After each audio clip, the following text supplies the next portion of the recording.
Zone 3. I'm Howard Baskin from Kansas City.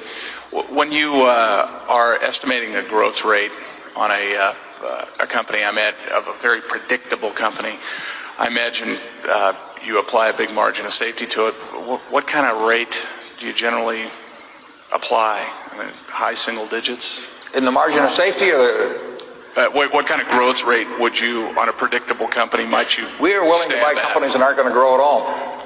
Okay. Assuming we get enough for our money when we do it. So we are not looking. We are looking at projecting numbers out as to what kind of cash we think we'll get back over time. But would you rather have a savings? If you're going to put $1 million in a savings account, would you rather have something that paid you 10% a year and never changed, or would you rather have something that paid you 2% a year and increased to 10% a year?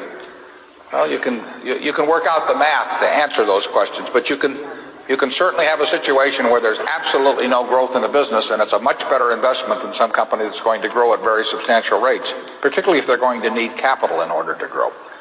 There's a huge difference in the business that grows and requires a lot of capital to do so, and the business that grows and doesn't require capital. And I would say that generally financial analysts do not give adequate weight to the difference in those. In fact, it's amazing how little attention is paid to that. Believe me, if you're investing, you should pay a lot of attention to it. Charlie? I agree with that, but it's fairly simple, but it's not so simple. It can all be explained in one sentence.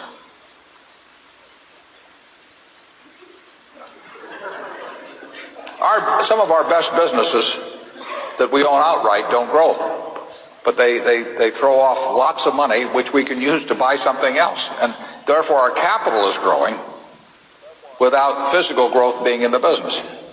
And we are much better off being in that kind of a situation than being in some business that itself is growing but it takes up all the money in order to grow and doesn't produce that high returns as we go along.